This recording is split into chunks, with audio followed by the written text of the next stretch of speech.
everybody, welcome to the Music of Kiss. Thanks for tuning in. I'm Jason Flom.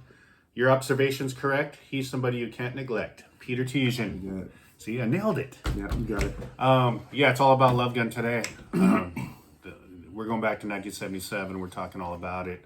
The Ultimate Summer album came out June 30th, 1977. And first we have a plethora of things to show you. Peter, take over. It's all your stuff. So I'll show one of my favorites first. This is awesome, by the way. Yeah, the Japanese vinyl. And it's on Victor. It's got the sleeve in here twice turned around. Kind of cool. It's pretty nice too. The cardboard in here, it's white. You know, it's just, it's not cheap. And it's a nice thick album. It's not one of those. Yeah, it's not even cheap flimsy cardboard. Even just the materials are great. Looks very similar to it's a little lighter. It's not like the 50180s ones, but the image is a little bit lighter on the Japanese ones. It's less beige. Yeah. So we got that. And then what do you got there? The 2014. Yeah, this is the 2014. You know, good reproduction of the original. And what's in? Oh, that's right. It had this in it. We pulled this out just to make sure. A kid. So that was in the 2014. Yeah. Yeah. So reproduction of the gun. Reproduction gun. It fires just the same though. Can I hold your love gun? Sure. Okay. Touch it. Yeah, God, memories of pulling this out of the original album back in the day. Yeah. And, you know, they gave the little reproduction of one inside the Love Gun Deluxe Edition CD, and probably album as well, I assume. Yeah, very cool. What do you got there? Ironically, I don't have that many Love Guns, even though it's a mega album. I have a ton of rock and roll overs, a bunch of destroyers. Love Gun I don't have a ton of, but I have, for some reason, what version is this? Oh, it's a club version. Wow. It is a club version. That's why I have... Is there a teardrop on Paul's eye in this one? No. Okay. That's why I have just a paper sleeve, I guess. Okay. In my club version here. But this is the most common American version I have, even though it's a club version.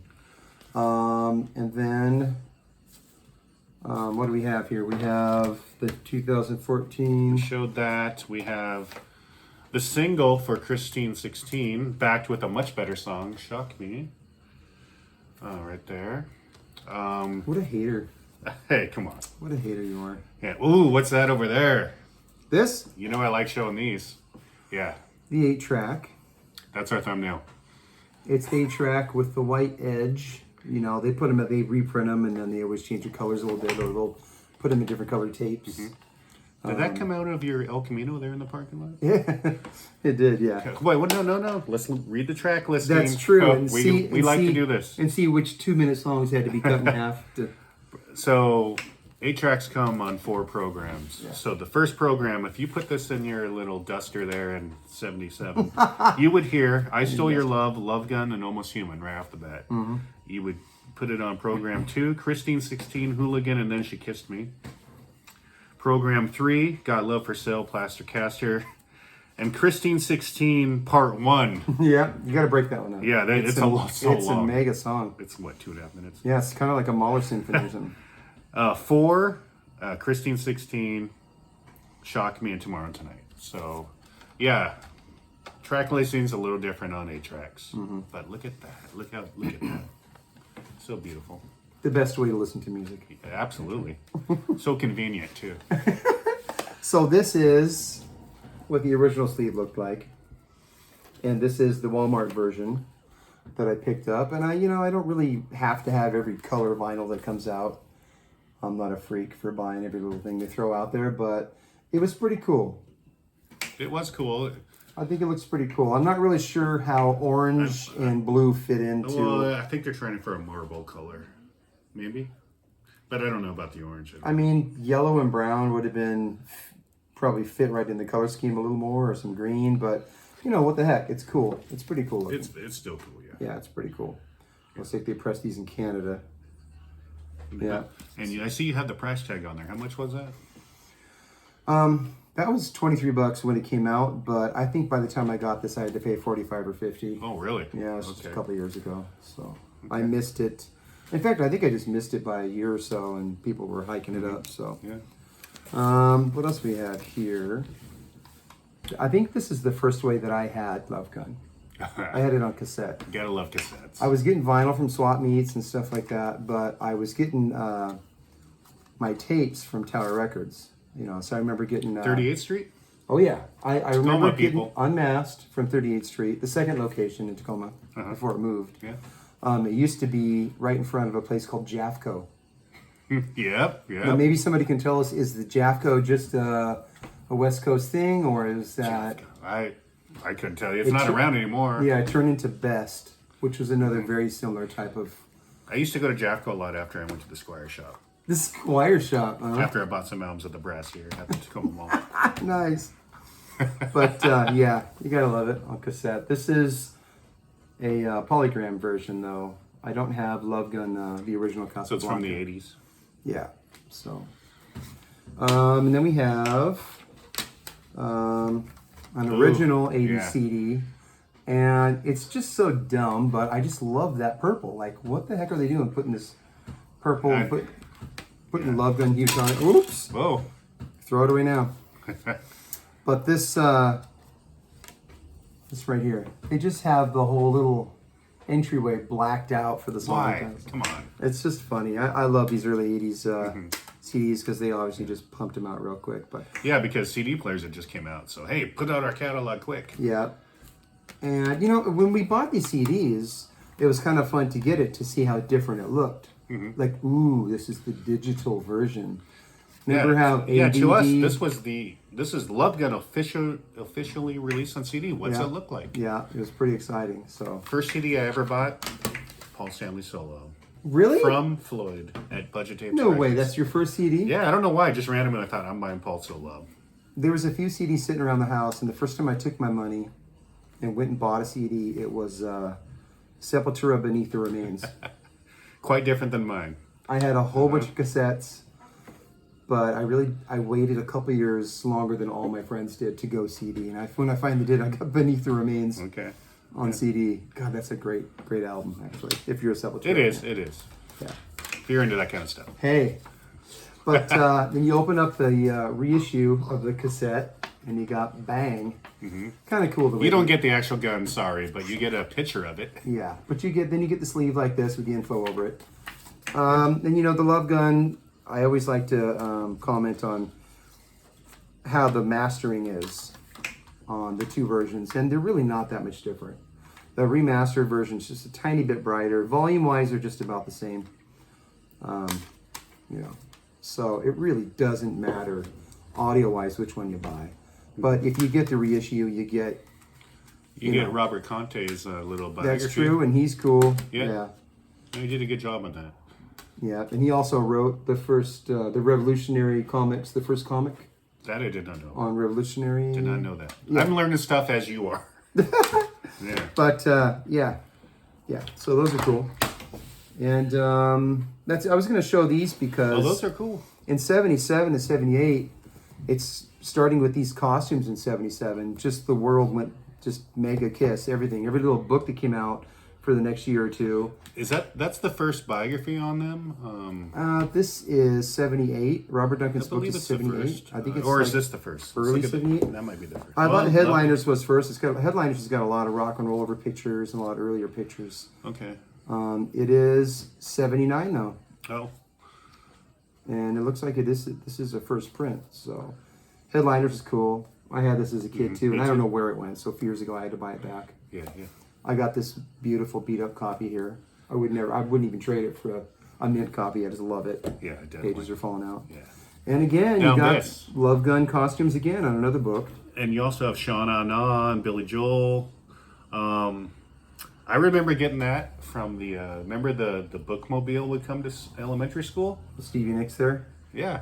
The bookmobile would come to elementary school. You think they have just Stevies in the front row? Is that what it Stevie is? Wonder? Yeah. He's never seen this Yeah, book. he's by the never way. seen. That's twice he used that one. I laughed know. both times. That's good. So yeah, just like Mega Kiss was starting, and everything is like Love Gun costumes. Yeah, yeah. So the costumes, the album cover, but the costumes, the stage is just so iconic. And, so much you know, so that when they got back together. Yeah. So I would like to just, for the record, on video, say that's my favorite album cover of all time. It's them in their prime. Look, you could not look more demonic than Gene right there. This is by Ken Kelly, by the way. Rest in peace. They look maybe a little more muscular than they really are, but they're superheroes They here. do on every album Yeah. cover. Destroyer. Yeah. So as a kid, I would look at this and just gaze in awe. And you knew damn well they ended up with those women after the shoot. Although it's a cartoon. This really didn't happen. Yeah. But in Jason's cartoon mind, they did those. Oh, they did without those a doubt. Yeah. I mean, the marble pillars here and them just looking so badass. This album cover with all these brunettes down here could be the sole reason why I'm not gay. So you're saying if this album didn't exist, you would... Well, you never know, because Village People were pretty popular at the Speaking of that, we're going to get to something about the Village People later. I wonder why my Okay, mind people, how do you tie in the Village People with this album? I promise you we will do it. I promise you, and it'll make total sense. Yep. Oh, that's cool. The Victor version from Japan has a cool little, you know, as usual, they have a little lyric sheet in there. Black and white, but still pretty cool. After this, Jason's going to get some cocoa and cookies and read these to me in Japanese. I will, absolutely, in our pajamas. Yeah. in our Kiss pajamas. Kiss pajamas, of course. They're going to be like, Of course. you know... We don't wear Kiss shirts on the show. They're going to be like but... 5T size. We're going to look really good in those toddler pajamas. All right, the Japanese version. Let's show this 8x10 here. See that? Kiss taking their final bow. And it's with those iconic costumes? And Yeah, so we're thinking this is a photo shoot, actually. If you remember the lunchbox photo of them kind of on stage posing, I think it's from the same photo session. And also, they're taking their bow, but they're not sweaty or anything. Paul has his jacket on. There's a lot of stuff we could have showed. We could have showed the lunchbox, the garbage can. There's just so much stuff from this era. Yeah. That's just all. Who doesn't want a Kiss garbage can? Seriously. You gotta have it. Garbage. You're gonna have somewhere to throw those Kiss condoms after. after use. I said it. Okay. Seriously though, it's a cool photo. Every photo they did that day. You know, obviously, many photos made the lunchbox. Very cool. Was this from the fan club, Kiss Army? Yeah, that's Okay. from. Yep. Very I cool. have some newsletters, and I have the individual photos of the group from that, from the Kiss Army Yeah. package that came out too. What did They're Peter? back here somewhere. You can see Ace back there a little bit. Ace is standing up. Yeah. What did Peter keep in all these zippered pockets he has? Huh? I mean, he's got 6 of them. Yeah. See that, people? Peter's got a lot of zippers. Peter is a trendsetter. Yeah, He's a really trendsetter. predating. Who's you say MC Hammer? Yeah, I don't know. He had the baggy pants. But tell me this: Yeah. did Peter play drums in these shoes? No, I'm just He did not. because you never seen his feet when he was playing. He couldn't. Yeah, I don't think that Peter just came down from the drums in his platform boots. I don't know. I've never thought about that Yeah. before.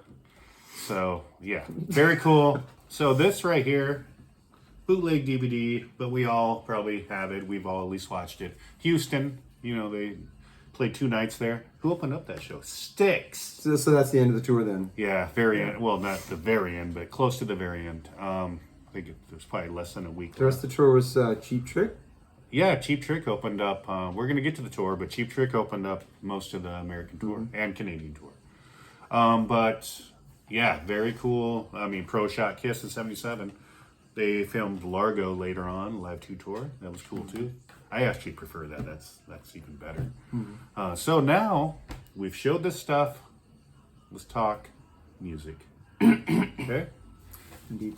So again, they enlist Eddie Kramer. This is coming off the heels of Rock and Roll Over, the tour. You know, they just played Madison Square Garden. They're feeling good about themselves. They go to Japan. We kind of talked about this last episode. Watch our Rock and Roll Over episode. We talked about all this. They go to Japan and they debut the Alive 2 stage, or not Alive 2 stage, the Love Gun stage. With the stairs, you know.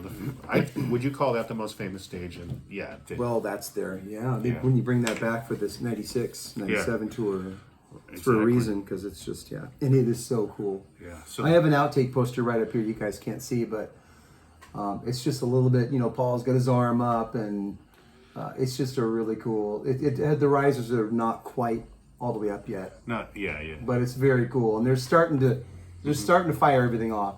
So do you think that was taken the same day as the inner That's picture it? in Alive 2? I think that was taken 5 seconds before. Yeah, because they're rising up. Yeah, they're on the way up. Not everything hadn't went off yet. People, the poster. Yeah. I always wondered, why do Gene's wings look purple? They do look purple in that, yeah. Yeah, but very cool. I like the pose Ace is doing. It's a very cool outtake from the gatefold, yeah. Yeah, very cool. But I got that years ago. I got that in like 2004, and it was new old stock. And I think I got it for 10 or 12 bucks, still wrapped in like a dunderhead. I just pulled it right out of there and put some thumbtacks in that sucker. It's awesome. Back then, you could get new old stock posters for 10, 20 bucks easily, Now, that'd be, I don't know, a couple hundred. Well, definitely. And you got Sam the Serpent in the picture, and Peter's cats. Yeah, it's very cool. Very cool. Man. Yeah, Paul said, in the inside of Alive 2, the risers went up all the way, light everything off, to kind of try to get across that bombast of a show, which they did, which is kind of hard to do. But he says in the show it never really all happened at the same time. But. Exactly. Okay, so they start recording this in the spring of '77, probably right after they got back from Tokyo, Japan. And they're on top of the world at this point. Super Kiss, not officially called Super Kiss yet, but they won a Gallup poll, most popular band, beating out the Eagles, Stones, who else? All those bands. This album shipped Zeppelin too.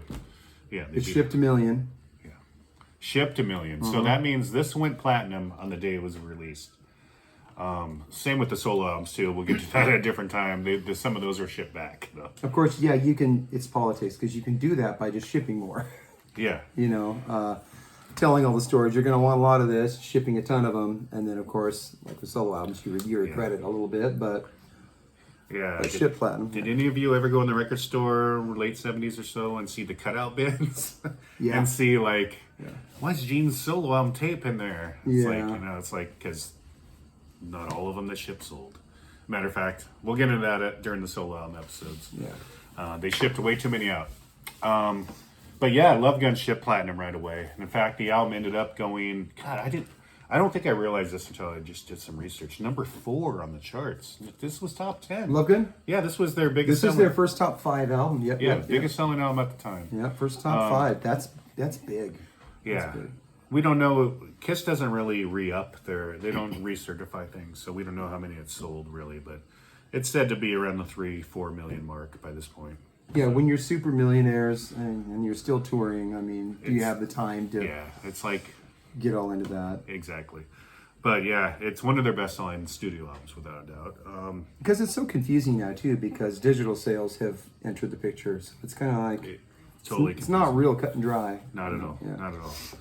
So they record this album produced by Kiss and Eddie Kramer. So do you think Peter had a big hand in producing this? I mean, produced by Kiss and Eddie Kramer. No. Exactly. But they were just putting the name out there. Yeah. It's produced by Kiss and Eddie Kramer. They, obviously Eddie, Alive, Rock and Roll Over, this, and the future, Alive 2, Alive 3. Ace's solo album. Wow, man, was he involved in some good Kiss stuff. Yeah. Yeah. By the way, I don't drink. And for my friends that watch this, that know I don't drink, I didn't start today. It's a cream. Is that a cream soda? The end of the classic Kiss albums has not driven me to madness. It's cream soda. But I just said that, and actually that reminds me, this is definitely the end of an era, studio-wise anyway. And then Alive 2. Peter's last full album he played on. And side 4 of Alive 2. I mean, holy shit. I wish there was a whole album of that stuff, because that was really good. But But this really is the bookends here. We're Continue, not positive Peter played on All of Life too. Well, we don't know for sure. We think he probably did that. Oh yeah, so I heard Billy Cobham's on the Dave Clark 5 song. do we want to comment on the shape of the songs on the back? Is that a phallus?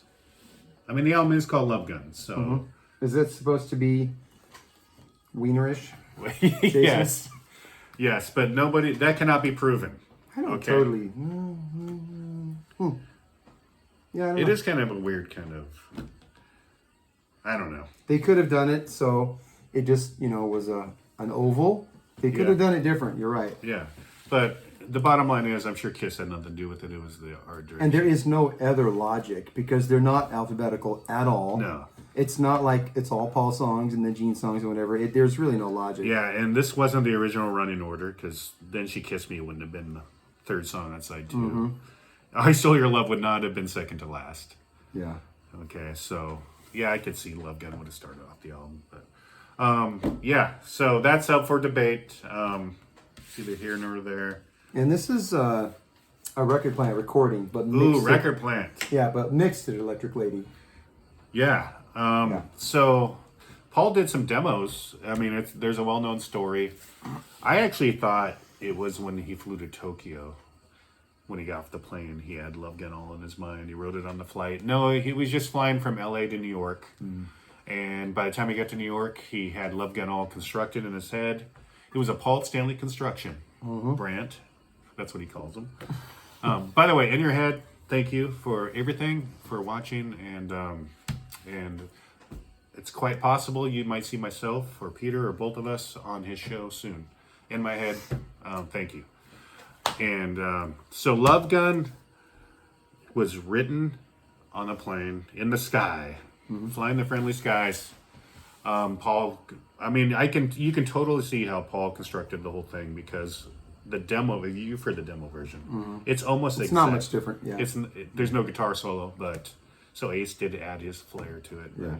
Yeah, it's Paul had it. Thank God he did too. That's a killer solo. Oh yeah, yeah, definitely. So yeah, Paul, he used to go to Electric Lady to.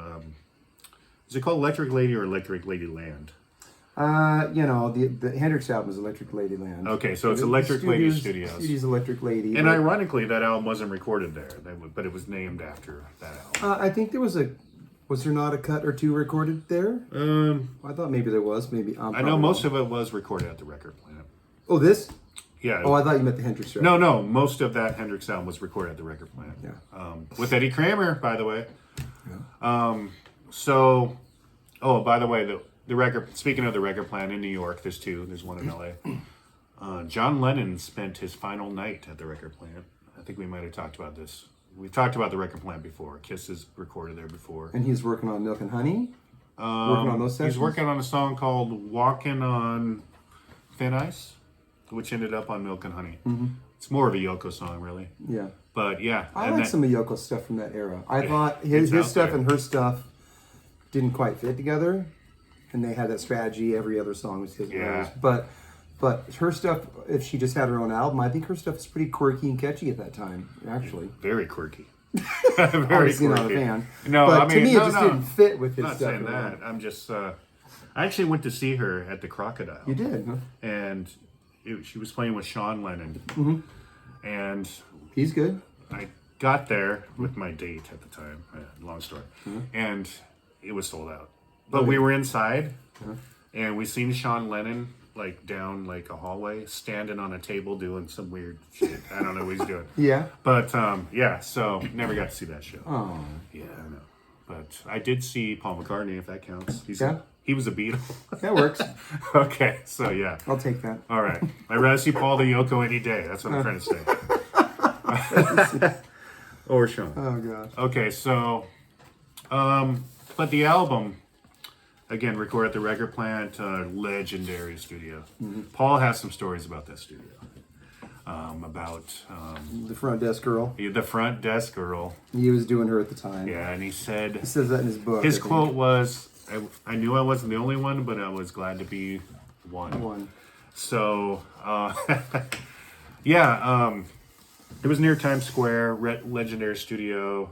We talked about Hendrix recorded there and all kinds of people. Just Google Record Plant, you'll be amazed. I noticed that the concert from Bangladesh, which was recorded at Madison Square Garden, it was mixed there, and Paul was at that concert. By the Really? way.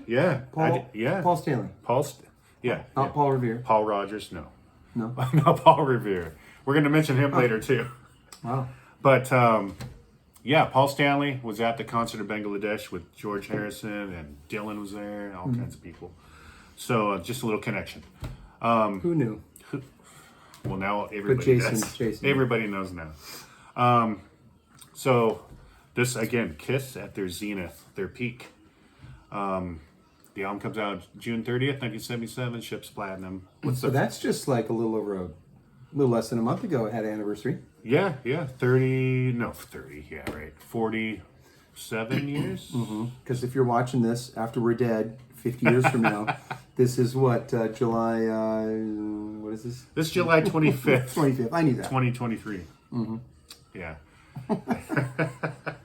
No, 46 years, because it was 77. Yeah. 46 years ago, almost to the day, to the month anyway. Love Gun. Yep. Wow, 46 years, man. And it still moves people. That's crazy that it's still valid and it's still, I don't know. There's some stuff from like, say, the 50s and 60s that is, it's not really part of society anymore in the same way that something like this kind of still they're also still around. But, yeah. But I just mean, there's something about this that's timeless because it's not like, oh, it's that 1977 look. It's just like, why? It's just the Kiss look. It's 77. It's their 77 look, of course. We know that. But you know what I mean? You don't see bell bottoms and a shirt with stars on it and stuff like that. You don't see normal 1977 clothing. So it's just timeless. It's pretty amazing. Absolutely, without a doubt. That's what the whole Kiss thing is kind of like. Kiss had that imagery thing down. Yeah. Without a doubt. But they just created a timeless look. You see them on stage now and it doesn't look like old guys wearing those silly costumes. What if you saw Paul Revere and the Raiders now in their costumes? You know what I mean? Second Paul Revere reference. It's a different thing than seeing this Yeah. live, even with, Tommy and, Yeah. It's just, there's something so timeless about Kiss. I mean, Steven Stills wearing this outfit it's not gonna be the same, Yeah. Exactly. Yeah. So the album comes out and Also, real quick, this girl right here, that's all I wanted to say. Which one? This one right here. That one? That's just...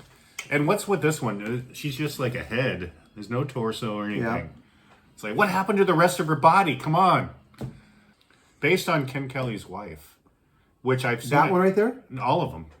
Oh, yeah. They all kind of look sisterish. There's a little difference in hair, though. This one, she's almost kind of got like a fro, like a black girl hair, right? Yeah. She's got straight hair, so it's the same perfect face, but with kind of different hairstyles. Is she tired, or why is she sleeping?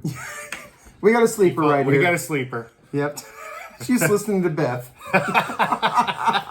Yeah, and this one is just ready for. She's ready for heavy sport. This one. Heavy sport. Yeah. Oh gosh, I guess. I think that was my favorite. I don't know why. Really? As a kid, I don't know. I think it was her. I don't know why, but I do. Many a young boy fantasy. Yeah. Yeah, that is my favorite. Speaking of explicit, stay tuned to find out the most explicit song in the Kiss catalog. Coming up. Okay, so I Still Your Love starts it all off. You really like this song. I love it. I love the way it kicks off the album. I mean, it's just raw and it's just raw. I just love it. Absolutely love it. That song pulls me into the album every time. And because Love Gun is listed at the top, and because Love Gun is Love Gun, and it's, the title of the album, as a kid, I always just put the album on, and I never looked that close at which was side 1 and 2. I looked for Love Gun, and I thought, oh, that's side 1. But of course, that's side 2.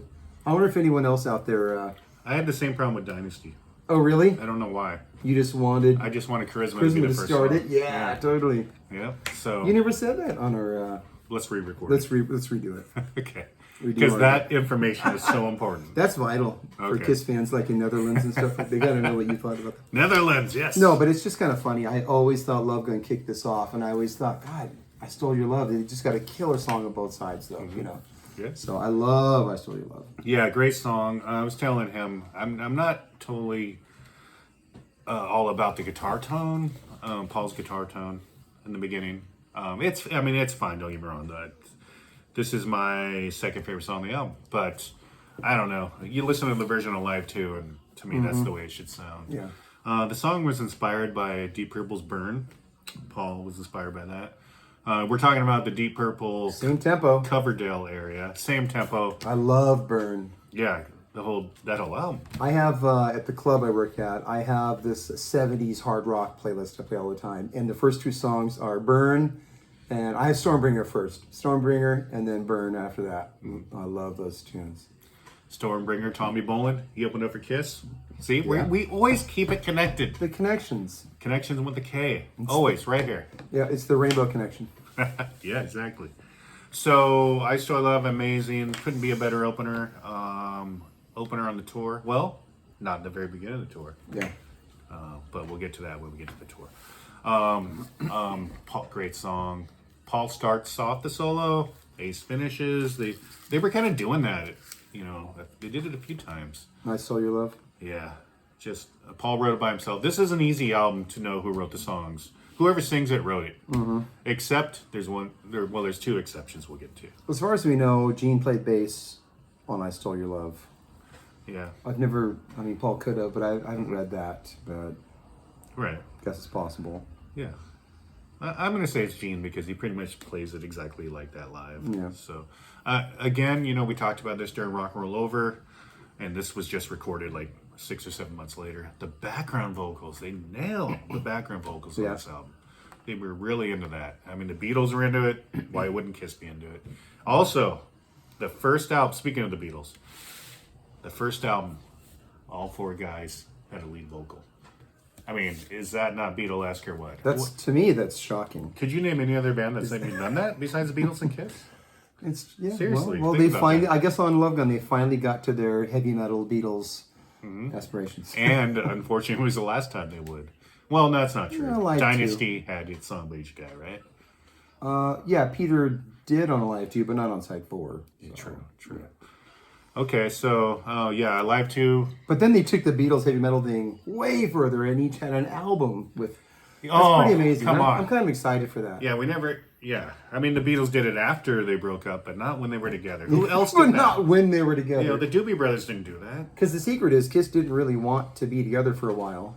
Right. You know, so we'll get into all that with the solo albums, but I kind of want to do the solo albums, like have all the solo album stuff here like a pile, like you can hardly see our faces, and just talk about them. Yeah, like randomly. Do you want to do one album per episode? That's going to take some research, doing all four. One album per episode? See, That's what I was thinking. What I like about the albums is so cool is that comparatively what Gene did as opposed to what Paul was doing. And they were doing it all at the same time. Yeah. Like. So we should do it all at the same time. Well, okay. We're going to discuss this. We don't have to, but I think that'd be fun. Yeah, that would be... I could see doing all four at the same time. Okay. We're going to... So, I Saw Your Love, 2 thumbs up from these guys. Christine... 2 for me alone. That makes 4. 4 total. Christine 16. Which was the first single. First single made it to number, I believe, 25 on the charts. Not amazing, but not that bad. Respectable. Top 40. Especially since it's a Gene song. And especially since it's pornographic. Yeah, it's not as much as another song. Yeah. Christine 16, yeah. But Gene doesn't have a big radio voice. You know what I mean? He's not. No, he doesn't. He's not Barry Manilow. No. So the fact he got on a chart at all, that's pretty cool. Yeah. Is this one of Gene's highest charting singles? Probably is. The Demon on the Radio. On the Radio, Pete. Yep. And what's that backed with, Peter? Then what is this? Shock Me? Come, look at the label here. It's So Shock Me is the B-side. How come the label looks like it's from 76? Like early 76? The Casablanca label. This single is a cheat because it's from the box set. Okay, we cheated. Yeah. Okay. But it is an early version of the single. Yeah. They tried to, on all these singles, they went back to the earliest version they could, because everyone always likes the oldest shit. So Yeah. Oh, yeah. Why isn't it Blue Label then? That'd be weird. well, because that really wasn't going on in '77. Okay. Blue Label was done, right? Yeah. And like what, really early '76? There's some Blue Label Destroyers maybe, yeah. but that was it. Right? Yep. Yeah, so Christine 16, everybody knows the story. Gene's doing demos. He brings in his new buddies, Alex and Eddie Van Halen. You may have heard of them, to record the demo with him. And they're available on YouTube or the Vault if you're somebody If you're rich lucky enough. enough. Did you know I was going to go to that in Really? Seattle? Yeah. I had a ticket and everything, and it canceled a week ahead of schedule. It rescheduled and canceled again. Shane and I were like, Wow. yeah. So Gene was finally going to get to meet me, and it He was gonna finally get to and meet it you. cancels. He doesn't know what he I would have had a Vault people Yeah. and all the little, fun things that come in it. Mm-hmm. But yeah, so Eddie and Alex are on this demo. Yes, it's true. The rumors are true. Ace copied Eddie's solo. He did. I mean, listen to Eddie's solo. It's the same as Ace's. So Pretty much. And Gene talks about that. He says you can tell it's not Ace in the writing because of the solo, because it's not bluesy. And everything Ace does is pentatonic and bluesy, or minor, mainly pentatonic. And if you're familiar with early Van Halen, it kind of starts the way it starts like an Eddie solo, and then if you listen to Eddie solo in Got Love for Sale, total Eddie solo. That's like a solo from the first album. So here, I'm gonna tell you about an observation I noticed. The bass it starts off the song, but in the chorus goes dun dun dun dun. Is the same in Jamie's Crying. Dun, dun, dun, dun. Yeah, now, I did some research. Absolutely, yes, sure. I did some research. So, Jamie's Crying was not on the Zero demos. So, it was a newer song that they recorded for their debut album. So, maybe they were inspired by Christine 16. Well, I gotta say, as a drummer, I have a couple bands I'm doing right now. We come up with a new song with the one band, and the rhythms and stuff, that vibe. I rehearse with the other band next week. It leaks in. It totally does. You can't help it. That's what I mean. I'm not saying they were like, hey, let's Yeah. nick the bass line from Christine 16. The rhythms and stuff, they get in you, and then they just naturally come out. So that could have definitely been in the back of their minds, and then maybe they didn't even realize it. Yeah, so, I mean, they did record Christine 16 with Gene, and same bass line. Yeah, I listened to them both back to back. I just had to do it. Same key? I think so. Oh. I think so. It's very, very similar. Very similar. But yeah, Christine 16 first single. Everybody knows, what it's about. First album with the Kiss image on the actual vinyl. And not the last, but very cool. But the first, right? Yeah, who doesn't want to see Kiss spinning around their turntable? Yeah, It's pretty cool. absolutely. It kind of plays off this whole thing, Kiss standing in front of some cool background, and in this case, it's the whole Casablanca. In this case, they got to hang out with a bunch of camels instead of chicks. Come on. But, Yeah, exactly. I guess if it gets you going, I don't know. So again, let's do it. 4 thumbs up. 4 thumbs up. Yeah, That's right. That is the ultimate goal for a song on this album. You want 4 thumbs up. Okay. Got Love for Sale. Have Love Will Travel. Yeah. Okay, again, another one of the songs written by Gene solely. Demoed it up. It had been around for a couple years. I think he used a bit of his Man of a Thousand Faces demo, his original demo. Part of this song became that. What do you think of it? Absolutely love it. It's one of my favorites on here. Absolutely. Very few Gene songs Let's just do it are not now. my favorites. Just do it though. now. And I got a couple toes down here too. Just a couple. Okay, so Maybe 3. wait. So What was that on the bottom of two? So it's influenced lyrically by. Okay, we got a cool story. So Peter and I come from you. We emanate from Tacoma, Washington, and from Tacoma, Washington, in the early mid '60s, was a band called the Sonics. Yeah. Amazing band. Early punk, really. You know. Have Love Will Travel. Have Love Will Travel. If you haven't heard them, look up that and then look up The Witch. Ooh. Or maybe even The Witch first. I have some of this vinyl. Yeah.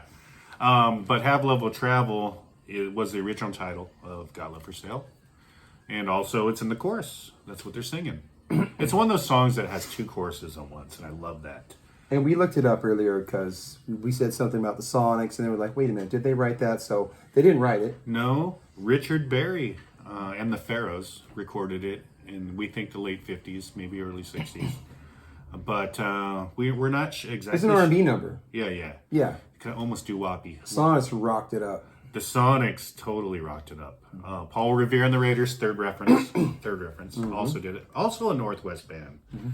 Okay, but the Sonics were from Tacoma. That's where we're getting at. Yeah. And they did this Have Love Will Travel song. And here it is 15 years later, and Kiss, Gene has this idea to write a song called that. And it ends up on Love Gun, called Got Love for Sale. And again, Alex and Eddie were on the demo. Very Eddie Van Halen type solo if you listen to it. Ace did not cop this solo. Ace did his own. In fact, let's give Ace credit. The solo on this song is one of my favorites on the album. Yeah.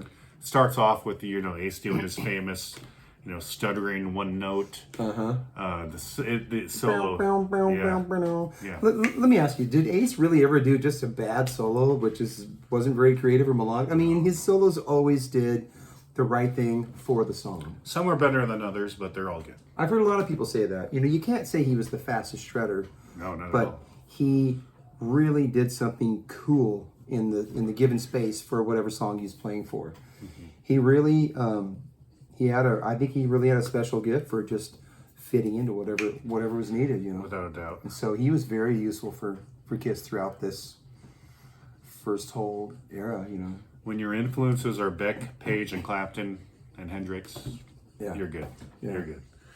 Yeah, as long as you can stand up, you can play. And he couldn't always stand up, so sometimes he didn't play. Pretty much. You could say.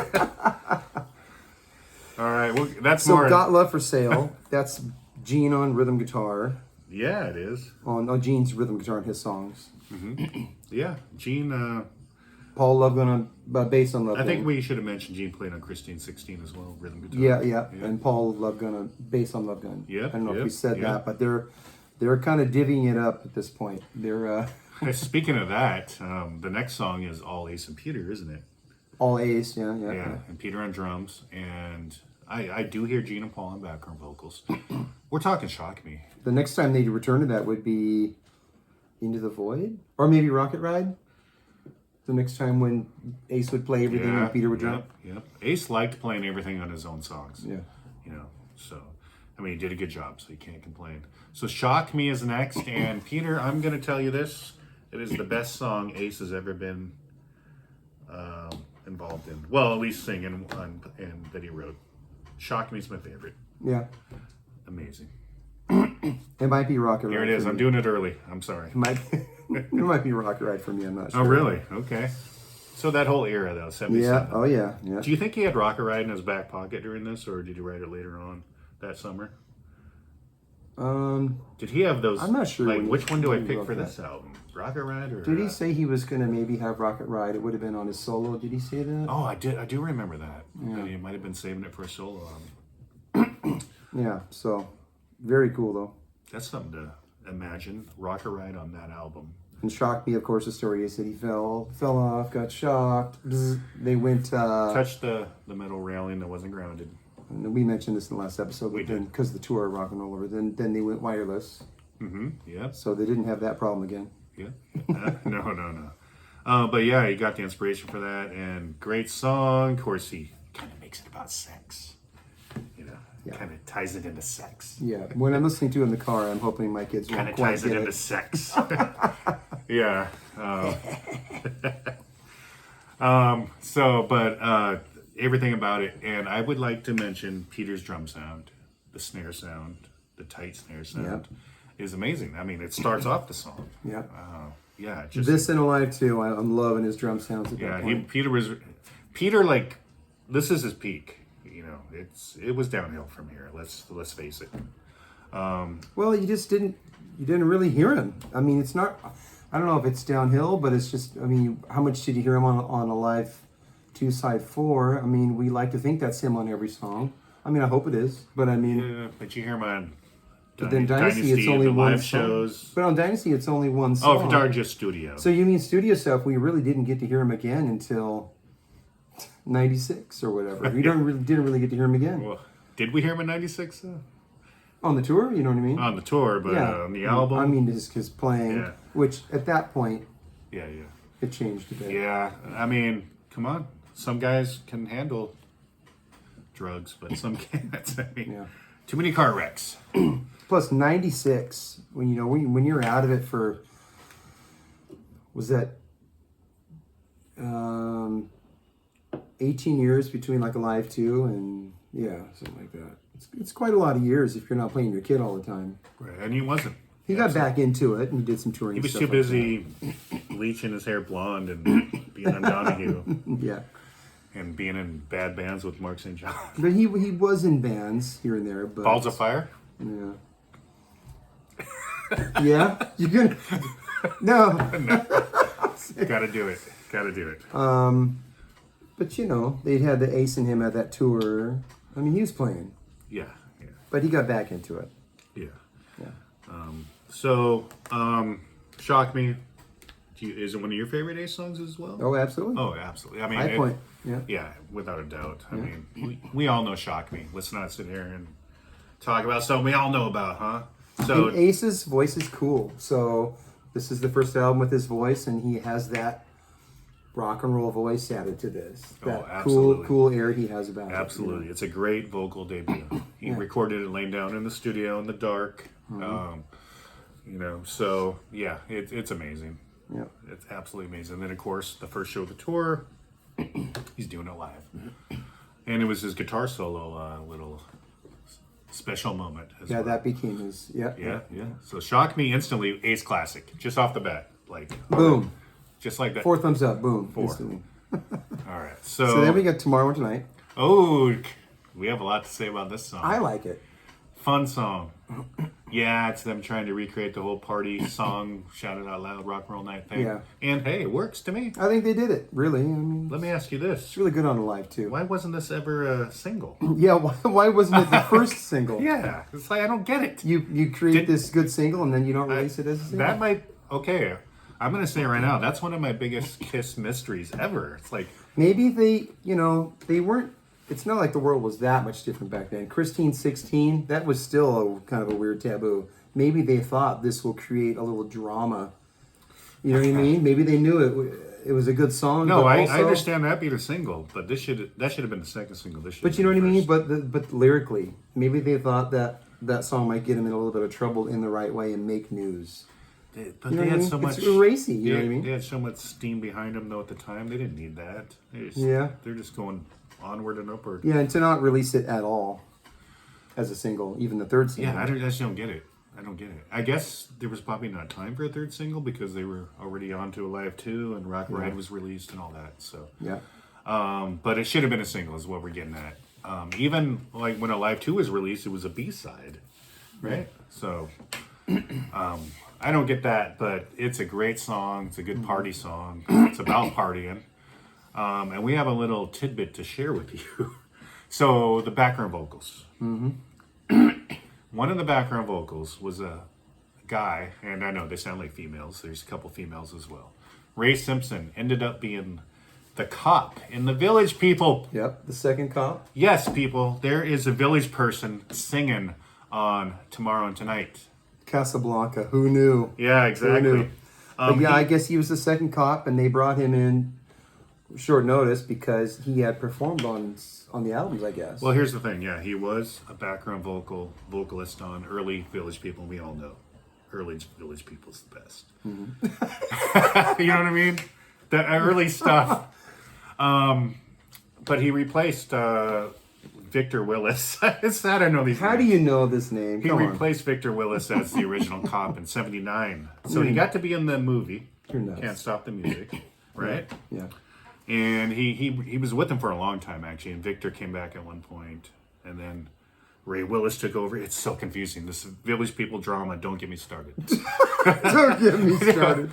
But Oh my gosh. the bottom line is a Village person sings on Tomorrow and Tonight. Yeah. And did you know that? Now And you do. then the woman that sings with him is she's a disco artist. I forgot her name. She had a couple That is albums, true. Yeah. But one more little tidbit about Mr. Ray Simpson is Ashford and Simpson, the writing duo. That's his sister. So there you go. There you go. And they're both black. They're both going for kind of a soul vocal. They're African American. Because that's true. But they're going for that Motown-ish. Rolling Stones backup vocal. Tumbling dice. Yeah. Yeah, exactly. They're going for that. I totally go for that. Yeah. Do they get it? Sounds good. It sounds good. Yeah, it's not really a soul background vocal, but they're going for that tone. You know. Yeah, exactly. Yeah. So, great. I mean, why wasn't it a single? I don't get it. But the next song was a single. Good segue, right? That's a great segue. Okay. Let's talk about the next song. Not many Kiss fans have heard the next song, so maybe we should introduce them to a little ditty. Love Gun? Love Gun. We might get in trouble. Okay, we're flipping over to It's kind side of a two. rarity, have they? We're flipping over. Yeah. This is what we talked about earlier. Paul wrote it on a plane, on a flight to New York, demoed it, and his demo didn't differ much from the studio version. In fact, Paul claims that he was suffering from demoitis. We all get it. I've called in sick at work because of it. So basically, the demo's so good that there's no flexibility, and when you finally get to the studio, you want everybody to do exactly what they did on the demo. And Peter apparently, according to Paul, and Paul likes to throw Peter under the bus. Peter couldn't really cut this song totally, so they had another drummer, which he didn't name, maybe Schwartzberg. It's that damn Schwartzberg again. Yeah. He's on every Kiss album ever, he is. created. He really is. Somebody had to do some kick drum pattern or something. Okay, so Peter isn't the only drummer in the song. Hate to break it to you. It's just a groove. Peter probably, he's not really schooled, so it's not like he's very, very versed in every groove ever. It's not like he's gonna play a perfect little samba for you over here or whatever. He does what he does, So I think it was the bump bunch. I think it was that dotted, that second. I think he probably in the studio he probably did bunch. He probably just played it straight. Someone else came in and went bump bump bump bump. You know what I mean? Because it's that kind of a shuffle. Easy payday for somebody. Yeah. Yeah, totally. I would like to know who it is. It's down in the mix too. It's really not that big a deal. Yeah. Being a Kiss geek, though, I want to know who that was. Was it the guy from the Village Persons? Was it him? I don't know. Did they have a drummer? Who played drums with the Village Persons? We want to know. Because they were all just the guys up front. Yeah. So, I don't know. Anyway, I thought the Indian was the best. Yeah, totally. Okay. Love Gun, come on. Iconic. The demo of Love Gun does not have a guitar solo, so Ace absolutely added to that. And that solo break, it shows you how he's just pretty much going up the scale. It's a scale. But he knows where to put this stuff at that makes it work. You know? Yeah. And there's a lot of people who could play they could play this thing 3 or 4 times in a row, and it just would sound lame in the place where they're placing it. You know what I mean? Ace gets it. He knows how to get a lot out of 3 notes played, sometimes 16 times in a row. Nobody can do more with less notes than Ace Frehley. He just does it in the right way. Sometimes it's just the way you bend one of the notes too, you know. And I absolutely respect that. Yeah. Yeah, it's like Clapton, sometimes less is more as far as the solo is concerned. AC/DC built a career on that, less is more, right? Yeah. So, Love Gun, we love it. Yes, it's a bit overexposed. They played it literally they probably played that every concert since then, I would say. I mean, when has Love Gun been out of the set list? Exactly. I guarantee you Paul demands that's in the set. I'm trying to think. Never. Late 80s at all? No? I can't picture Love Gun being out of the set list. I just can't picture that. If it did, then I'm unaware. Yeah, maybe they did some special little 3 set. Is it on thing Animalize? Yeah, I don't recall. Yeah. It isn't on It is. VHS? Yep. I can't recall It right is. now. I can't place it. It Huh. is. Yeah, well, It's on there. Yeah, I mean, it's one of the best, Yeah. So up next would perfect be song. Up next would be it's perfect. Peter's little contribution, Hooligan. So they did this one live on tour. They had to give Peter his little spotlight, right? Besides Beth. Yeah. It's good. I like Hooligan. It's literally, I mean, one thing I'll say about Hooligan, it was his current attempt to write a song. This wasn't some old lip song or something, right? Him and Stan got together literally in the record plant and wrote some songs. The other song was called Love Bite. But that didn't make the cut. Hooligan did. It's good. I mean, I like Hooligan's it. great. I mean, I think it's a great tune. You can hear what everyone else is putting into the song, and it's a cool group effort the way the song comes together, and I think it's great. I think lyrically, Gene probably did not like the lyrics because those lyrics are very not Gene. You know what I mean? Yeah. Drop out, and they're kind of. Yeah, exactly. It's not that they're bad lyrics. They're lyrics. In other words, it's not about They're lyrics about a bad boy. yeah. Which Peter was. He's from the streets. Yeah. So He's tough. He's very tough. Tough because he's from the streets. He will beat you Yeah, up. because he's tough. Because he's tough. Yeah. Peter, it's right in his wheelhouse. Him and Stan Pendridge, the same guy, he wrote all those other songs. His writing partner. They got together. They wrote this. It's good. It made the cut. It's a great A solo. Yeah, another just classic Ace solo. Yeah. This might have been Ace in his prime. Every time, man. Every solo, man. I'm gonna say maybe this has his best solos on any Kiss album. You know, it's up for debate. It's pretty consistent. I think, have we said that on every album? I can't Probably. remember. Probably. I'm going to say Alive is probably his best solos. I remember saying last episode, he didn't have a song on this album, but his solos are probably the best on any Kiss album. Yep, and then Rock and Roll Over. God, this might be just his best solos he's ever done. That's how good he is, people. Yeah, every time. But yeah, he does have incredible solos, and we'll give him credit because he actually sings a song on this. So this is the Ace album. I mean, look at him. He has his arms folded. He's so fucking cool. Yep. Look at that. He's way cool. Yeah. Because he's tough. Yeah. Because he's from the streets. He's from the streets He'll too. beat you up. He's So he might not beat you up, but I mean, you have this album cover, you have Love Gun, I Stole Your Love, and just like the time when it came out, this album really delivered at the time. This gave them the hits, those catchy tunes, just what was needed at the time, and just the whole thing is perfect for the time. Yeah, You know what I mean? and I don't think the whole package. Absolutely. And we didn't mention that this was the first Kiss album to come with an order blank for merchandise, right? Rock and Roll Over had a Did it? order form. Okay, I'm wrong. If Rock and Roll Over was the first, then this is the second. This definitely had one. I Yeah. remember. Yeah. Oh yeah, for sure. Yep. Yeah, Yep. but it was the total package. But Yeah, the only reason package, I bring that up costume. because they even followed it up with Alive 2 had the best package of all time. Oh yeah. Oh yeah. Yeah. But these costumes, you got stars, you got shit hanging here, you got the spaceman, perfect costume. Chains. I mean, you got some spikes, so you really got it all. But He's like a stegosaurus. but I mean, it's like Oh, look at his hand. That's pre-Dio. Whoa. No, that's not pre-Dio. see, if you're gonna battle with Dio, I mean, look at this. I was doing that on an album cover in '77. Yeah, this was probably painted in like what really early '77. So I just mean, but the costumes can hit a general audience like better than any of the costumes probably to this point. But they're still cool. It's still rocking. It isn't 1979 Super Kiss. This is still, you know what I mean. The first run, the end of the first run, but just everything is just perfect at the time, especially.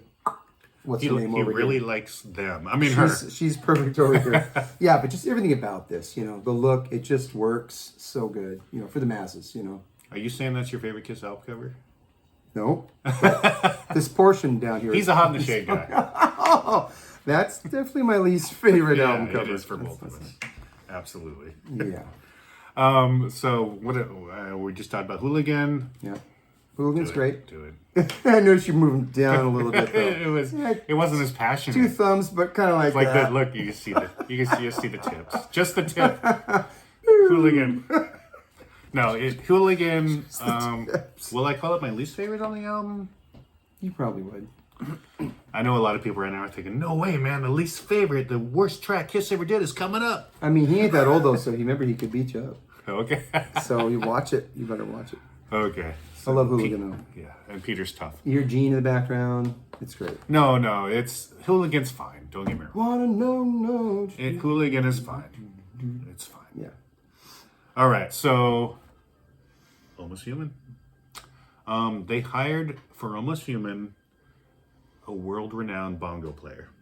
There's a guy, session player that plays There bongos. is, and if you look him up, and I'm sorry I can't remember his name, he's been on a lot of stuff. Yeah, he's in a bit of So he came in, went all the way up to the 80s with Bryan Adams records. Yes. All sorts of stuff. Yes, Yeah. yes. And we're going to get it. He's on our show next week, so stay tuned. He's on our show next week. He's gonna be sitting right here. After we figure out what his name is, he's on our show next week. Yeah, totally. He died. I think he died in. Yeah, he's not on our show next week. No, he died in 88 maybe. Wait, a moment of silence for the Almost Human bongo player. And then Beth comes in. So Almost Human has got the main riff from our intro song. Oh, it does. That's You're what I right. play. That I kind of based that on that. Yeah, that And intro then song William is all Hill. him, by the way. And then at the end, it's got diddle-da-doo, diddle-da-doo. It's got. It's Love Gun. And it's like bookended by Love Gun. And what's the other song? A little bit of Torpedo Girl or something like that. Something. Yeah, something cool. But what were we talking about?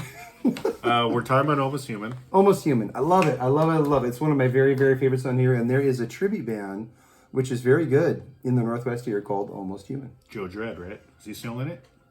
Joe Dredd still in it? I don't know. He's the guy that came to our Dr. I haven't seen them, but they're very He came to good. see us play, but left before we started. I've never seen him play either. But yeah, Almost Human. And there's also a channel on YouTube called Almost Human. Ralph. Yep. Yeah, Dr. Fuck. He's cool. Yeah. Friend of the show. Along with Brant and our good friend from Rick from It's All For You, Indeed. Demon. Yeah, absolutely. It's all a little Kiss family out there. We love our Kiss community. Yep. So, Almost Human, I know what I was listening to it today, and I was listening to just the vocals. That is Gene's Creatures Lick The It most Up. demo. Listen to it. It's like his dance all over your face voice. Yeah. You know? God, It's- I really love it. I love that too. that's like pre-80s Gene voice. Big time. But yeah, great voice, total demon. Mm-hmm. You know, I'd put this in his top 3 demon voice songs, you know, Yeah. along with God of Thunder. You know, so yeah, we love Almost Human. We're gonna do it. We're just high up. Yeah. Yeah. Yeah, my favorite Gene song from the album. Oh God, Love for Sale is so good though. It is. They're tied. Yeah. Yeah. It's They're a really tied. cool A solo on Almost Human also. Oh, Also. yes. Oh, Is it's it? unique. Almost Human. It's out of this world. Yeah. It's almost human. We can't figure it out. Yeah. Yeah. It's very Bongos cool. are mines. Yeah. I don't get The it. bongos are mine. Did you say bongos are mine? Bongos are wait. See, Oh God. coming up next week, the bongo player from Almost Human. It's a great tune though. I kind of wish it wasn't buried so far into the album because I love that tune. Yeah, it's a great album track, Yeah. without a doubt. And that leads us into the most pornographic song. I'm just going to call it that of Kiss's catalog. Yep. Because what's it about? Plaster Caster in. Yeah, so there was a groupie. Her name was Cynthia. Forgot where she was from. Was it Chicago, Detroit, somewhere up there? Maybe Chicago, I think. She used to make plaster casts, more so in the late 60s, early 70s, of rock stars, male rock stars, excuse me, genitalia. Their love guns, if you will. And she did Hendrix and Zappa and some people like that. Jagger? Probably. thought I I'm sure read- Jagger made that happen. I thought You know it what I all mean? started with Jake. I thought I read him, but maybe maybe I'm wrong. Yeah, I'm sure. That, yeah. Again, someone will comment with a complete list of penises. Show us your list of penises. No, I've seen somewhere, I don't know, it was probably YouTube years ago. She was showing off her Was she? trophies. Oh yeah. Yeah, and I remember, I want to say it was the Hendrix one. So I don't want to go into penis detail, but I want to say it was the Hendrix one, and it wasn't erect. It wasn't erect. Oh, really? So it was like this dangling thing. Oh jeez. Yeah. So Yeah, so I guess they weren't always around. I don't know. I'm not getting into like the Yeah. real nitty gritty of this, but what do you think of the song? Let's just talk about the song and not the I don't know. subject. I'm just so limp right now. I just can't even. Well, the song That is whole fine. that whole talk there The song's just- fine. I like the little guitar. It's a great song. It's a fun, Love Gun era Kiss song. I've always loved it. Yeah, they've really clinged on to this song last since the mid 90s, since the conventions. They always do this song Yeah. during their little acoustic sets. Mm-hmm. Is it on Unplugged? I think it is. Plaster Caster? I think it is. I think maybe, yeah. It was- The chorus is very major. Blast, da, da, da, da, da, da, da, da. I think it's a great tune. It's just a rock. It's a great rock chorus to sing along with. It is. It's good. They do it during sound checks, things like that. They did it during the convention. Coming Home is like the sister song to this. Like, Yeah. you're gonna hear those two songs back to back. It's gonna happen. They're both very majory. They fit together. They probably go into each other nice. Coming Home is the No pun the better intended. song. Is the better song though, but yeah, it's good. It's pornographic Gene. It's a Somebody commented on our Hotter Than Hell video about when we were like, well, what part did Ace write? I guess it's the descending dun, dun, yeah dun, because and I'm gonna mention this also on our Paul. It's Take Me Away Together is one that has that same descending part. Uh-huh. So wait, that wouldn't mean Paul wrote That's it. Paul. Okay, so Paul wrote that part. But Ace did it on Oh no, I'm wrong. one of his I'm wrong. songs. Paul, Bruce, or I mean, What's on Your edit her Mind? out. Yeah. Wait. Yeah, it's on What's on Your Mind, yeah.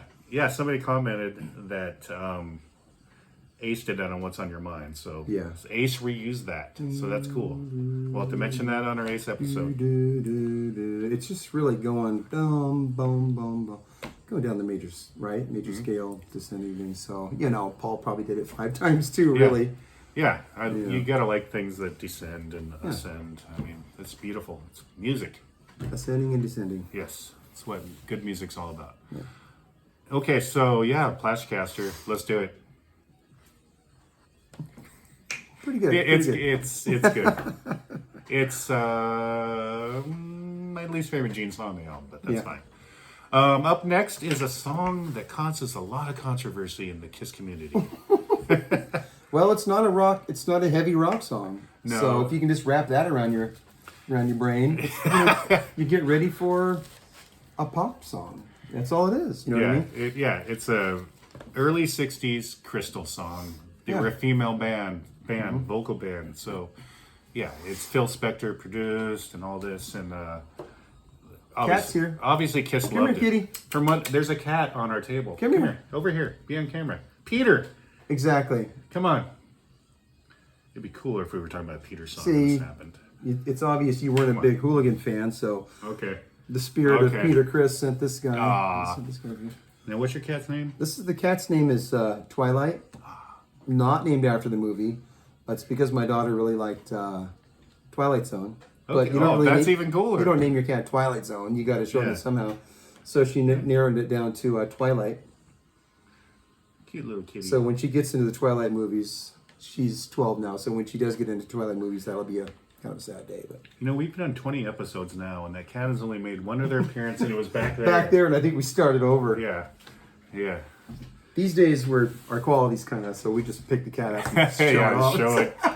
All Might right, as well. toss it aside. All right. So that was your kitty moment of the night. Yeah, Twilight. And then she kissed me. I got a fun fact for you, Peter. And tell me this isn't ironic. Okay. All right. So then she kissed me.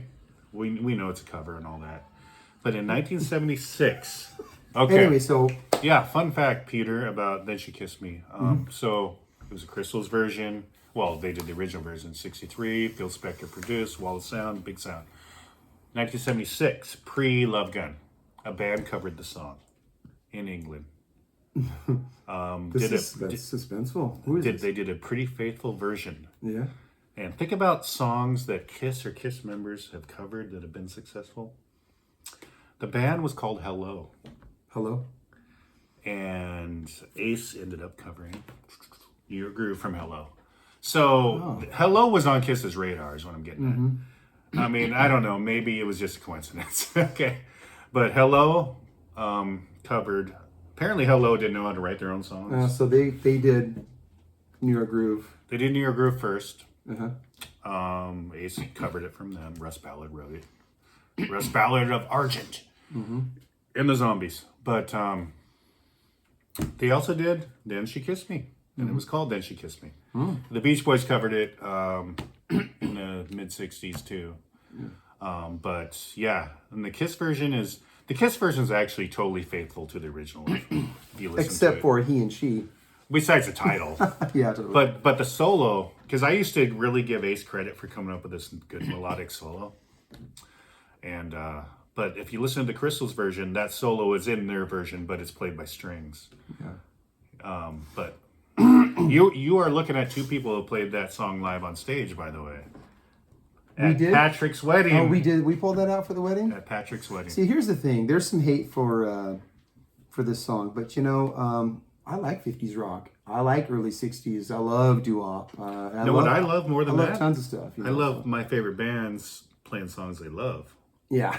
Yeah. You know what I mean? And the great thing about the song is it ends the album in kind of a quirky, retrospective way where, you know, I mean, that song meant a lot to them, obviously, the end of their album. But if they had put it like track 2, I'd be like, geez, they can't write songs anymore. But it's at the end. It's their epilogue. It's, you know, that's all it is. It's just a they do a good version. fun way to go out. And if you were a guitar player in the late 70s as a kid, it was an easy song to play, so you loved it right away. Ding, ding, ding. Yeah, totally. Which is why, by the way, I suggested it to these guys when we had a Kiss tribute band. I was like, hey, we should do Then She Kissed Me sometime. And during the wedding, my part. then we were playing a wedding, and it just seemed right that night. I don't know why. So, Yeah, I wonder. And when we did it, a whole Congo line, is that what they're called? Congo lines? Yeah, remember totally. that? They came on stage, all the wedding party. And then Pat got up and played Love Gun with us. Did he? Right after our set, he came up and played Love Gun with us. He was on stage Absolutely. with us? What instrument? He played guitar. I did not remember that. Or he got up and sang it. Did we really do Love Gun? Because we never had that. Yeah, absolutely, because we did that with Unger Pat. later on. Pat, that's one of the songs. Pat, the guy that got married. Pat knows Love Gun. That's one of the ones he always pulls out when he sees me start playing Love Gun. Oh, wow. So he got up and played that with us. I'm sure we, limped our way through it because we do Love Gun all the time. No, we did it with Steve Unger of Metal Church, and I guess did it this time. We may have not had it down that tight, but he got up and wanted to play with the band. So maybe he just sang and we faked our way through it. Yeah, I don't know. It was probably terrible. Not a totally complicated song to do, but I don't think we were doing the solo though. Yeah. Love Gun wasn't in our arsenal, but again, da-na-na-na, Yeah. So that was Dr. Love. That's another story for another time. So it's a cool song. You could say that Then She Kissed Me. If that song weren't there could have been another Badass Demon song. You could say that isn't what I want to hear Kiss do. But the thing is, I just like a lot of different stuff myself. So I'm open-minded to it. And like when The Elder comes out, and I like that too. I just love a lot of music. So the different things that Kiss does over the years, and I think they always did things well. So they pull out a song like this, I can respect it. It's cool. Yeah, and if you don't like Then She Kissed Me, you automatically hate Any Way You Want It. You know what I mean? Same era, same thing, same deal. So it's just Kiss paying homage to songs they loved. I mean, that's all it is. Right from the start, Nothing to Lose, theme from Kiss. I mean, there was songs right from the start where they're just going to do what they want. Sometimes it's straight up heavy metal. Sometimes it's kind of a hard rock thing. Sometimes it's just rock and roll, pop rock and roll, so. Yeah, Nothing to Lose, Christine 16, Jerry Lee Lewis piano. Yeah. By the way, Gene has said he plays the piano on Christine 16. I thought Eddie Kramer did. That's what Wikipedia would tell you, but Gene says he did. Yeah. He said he re-recorded. Well, he played it and Exposed for a second, right? Yeah. He did. Or was that Paul? No, that was Gene. That was Gene, right? Yeah. So it was him. Yeah. Yeah. So Christine 16. Whoa, somebody is gonna get a speeding ticket. It's summer. Or more like it's the south side here in Tacoma. Anyway, so that's our review of Love Gun. Yeah. And let's talk a little bit about what happened after, because it was so cool. This tour right here That stage and that tour, they go out on tour. I think this tour started around 4th of July, 77. It started. Canada? I know it started in Halifax, Canada, called the Can-Am Tour, Canada, America. And guess who opened up? This band that had their debut album out, produced by Jack Douglas and Cheap Trick. And they did most of the tour. Yeah, just keep in mind, they only had their first album out. In Color didn't come out until September. Once that came out, they went out and headlined. But yeah, what a tour. August 12th, Coliseum, Seattle. Man, I know Rick Frehley was there, a bunch of other people. That was like a legendary Seattle show. God, I was 6 at the time. Didn't make it. But yeah, the tour went off. That was their most successful tour. Sellouts everywhere. So good bootlegs exist. There's one from Montreal that's not the best sounding. San Francisco, the night Elvis died. Yeah. Fresno, there's a good show. Alive 2, obviously, was recorded mostly in the Forum. Houston, we talked about it earlier. So yeah. Yep. Alive 2. Love Gun. And these are the dolls' costumes also. Right? The dolls. Those are the Mega dolls. Yeah, absolutely. Everything. These costumes are just... Yeah. And look at that codpiece in this picture. I'm not going to say much, but whoa. Yeah. Yeah, that's... Yeah. Okay, so... so then Alive 2 came out of this. Yeah, we have an Alive 2 episode. It's doing quite well, so check that out. So I'm there on our YouTube. Thanks for subscribing and all that. We couldn't thank you enough, really. And keep liking and commenting, and we'll get right back to you. And next up, solo albums. We're going to discuss that off camera, how we're going to do this whole solo album thing. Okay? So thank you for watching. Peter Tejan, Jason Flom. Next time.